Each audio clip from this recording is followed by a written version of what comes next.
Thank you for turning to page 121. Today we're going to jump into the monster manual and we're going to look at two different monsters. We're going to look at skeletons and zombies. When I was a kid, trick-or-treating, I used to love being a skeleton. Probably my favorite thing. Skeleton or a vampire? So there we go. A skeleton. Number appearing 3 to 30. Armor class 7. 1 hit dice. 1 attack. Damage is 1 to 6. And then we look special attacks. None. Special defenses, see below. Magic resistance, see below. Non-intelligent, and they are medium-sized. Oddly enough, they're listed as neutral, which is, I guess they are. Skeletons are magically animated undead monsters. They are enchanted by a powerful magic user or cleric of evil alignment.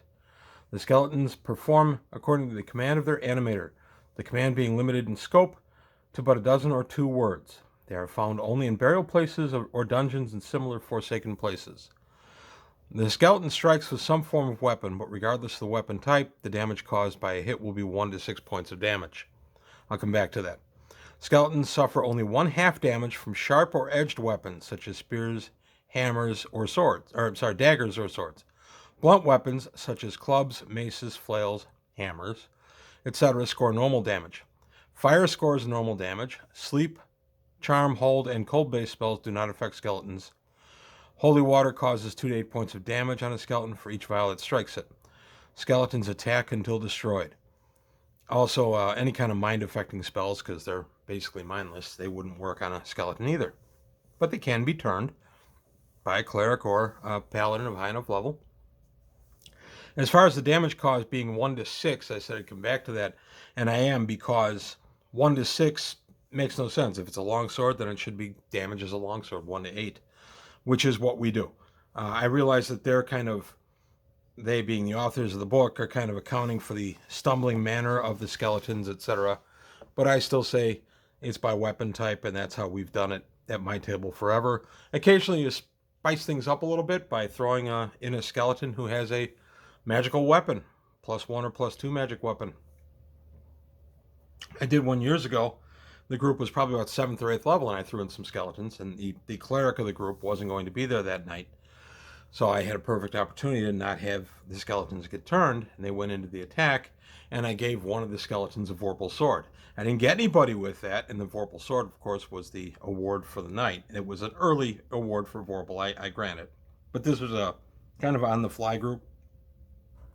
I wasn't terribly worried about character deaths or balance, because it wasn't my ordinary group. But it was still fun to kind of surprise them with that and have that turn out to be the treasure. So skeletons are a lot of fun. I love the half damage. And we do half total damage. So if you're getting damage, if you have a +2 sword, for instance, and you have just a flat 18 strength non-fighter, so you're +2 damage on that, so you're +4. And then if you strike with your longsword and you deal, say, 4 points of damage, 4 + 2 + 2 is 8. We divide that entirely in half. So the 8 then drops down to a 4. So it's one of the ways that you can deal with it. I've sat at tables where they also have just cut the weapon in half. So in my previous example, it would be the 4 for the weapon damage cut in half to 2, +2 for strength, +2 for the sword, so 6 damage. So that's however you do it at your table. That's just how I'm used to doing it. Now we're going to look at another type of common low-level monster. Undead. I love undead. Zombies. Living impaired, as the Simpsons say they like to be called. So the zombie, number appearing is 3 to 24, armor class 8, 2 hit dice, 1 attack for 1 to 8 damage, special attacks none, special defense none, magic resistance see below, non-intelligent, neutral, and medium. Zombies are magically animated corpses, undead creatures under the command of the evil magic user or clerics who animated them. These creatures follow commands as spoken on the spot or as given previously, of limited length and complication, a dozen words or so.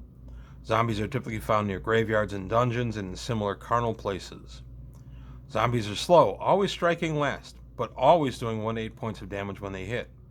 They will always fight until destroyed, and nothing short of a cleric can turn them back. Sleep, charm, hold, and cold blaze spells do not affect zombies. Holy water vials score 2 to 8 points of damage for each vial that strikes a zombie. So there you have it, very, very similar, except instead of doing half damage with edged weapons, you have 2 dice. So either way, you're dealing with potentially double the hit points. Zombies are great, even up to medium level groups, because of the 2 hit dice. The fact that they strike last in every round can be a bit of a pain, but you can solve that by numbers. So zombies are also a good, solid choice. Both can be placed on guard, given limited commands, kill anyone who tries to enter, attack anyone who comes down this hallway, that kind of thing. And either will obey those commands until a different command is given by their creator. Zombies can be turned by clerics very easily, but they still, because of the 2 hit dice and the 1 to 8 damage, they can still be decent encounters, even up to 5th or 6th level, given enough numbers.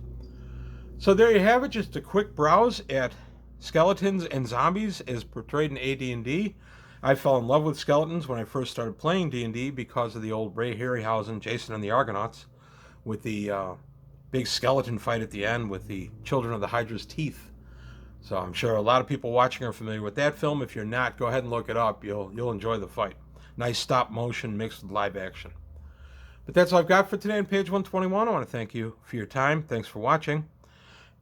Please take a look at the Patreon. Help me out there. Leave a comment, like, and subscribe. And I'll see you next time.